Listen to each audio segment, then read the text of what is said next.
Hello everyone. आज हम India के सुप्रीम कोर्ट की दुनिया में जाएंगे। दुनिया के सबसे बड़े लोकतंत्र में न्याय का सबसे बड़ा अड्डा। 1950 में जब इंडियन कॉन्स्टिट्यूशन बना तब सुप्रीम कोर्ट बना। ये इंडिया का सबसे बड़ा कोर्ट है। ये सिर्फ एक कोर्ट नहीं है, ये हमारे फंडामेंटल राइट्स का रक्षक है और कॉन्स्टिट्यूशन का मतलब समझाता है। अब इस ताकतवर संस्था के काम और पावर को समझते हैं। पहला, सुप्रीम कोर्ट के पास कॉन्स्टिट्यूशन के किसी भी सेक्शन या आर्टिकल को समझाने का पूरा अधिकार है। अगर कोई कंफ्यूजन है तो सुप्रीम कोर्ट की बात आखिरी होती है। दूसरा, फंडामेंटल राइट्स की रक्षा करना इसका जरूरी काम है। आर्टिकल 32 के तहत अगर किसी के भी हकों का उल्लंघन होता है तो सुप्रीम कोर्ट न्याय दिला सकता है। तीसरा, जुडिशियल रिव्यू। सुप्रीम कोर्ट किसी भी कानून या सरकार के पॉलिसी को देख सकता है कि वो कॉन्स्टिट्यूशन के हिसाब से है या नहीं। ये चेक्स एंड बैलेंसेस रखता है।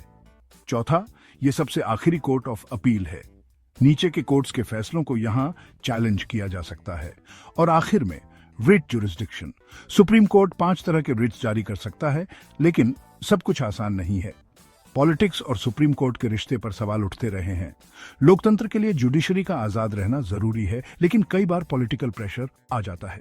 जैसे जुडिशरी और एग्जीक्यूटिव ब्रांच के बीच झगड़े हुए हैं। सुप्रीम कोर्ट ने सरकार के फैसलों को पलट दिया है, जिससे तनाव बढ़ रहा है। जजेज की नियुक्ति और प्रमोशन में ट्रांसपेरेंसी को लेकर सवाल उठे हैं, जिससे जुडिशियल इंडिपेंडेंस पर शक होता है।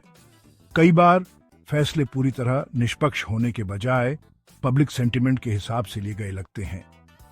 भविष्य की बात करें तो सुप्रीम कोर्ट के सामने कई चुनौतियां हैं।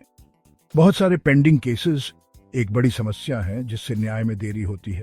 जुडिशियल प्रोसेस में ट्रांसपेरेंसी लाना बहुत जरूरी है। टेक्नोलॉजी जैसे डिजिटल कोर्ट्स, ऑनलाइन हियरिंग्स और आर्टिफिशियल इंटेलिजेंस जुडिशरी में क्रांति ला सकते हैं। जुडिशरी को पॉलिटिकल इन्फ्लुएंस से बचाना जरूरी है और सामाजिक न्याय के मुद्दों जैसे जाति, लिंग और आर्थिक असमानता को दूर करना जरूरी है। आखिर में सुप्रीम कोर्ट इंडिया के लोकतंत्र का एक मुख्य आधार है। ये नागरिकों के अधिकारों की रक्षा करता है और संवैधानिक मूल्यों को बनाए रखता है।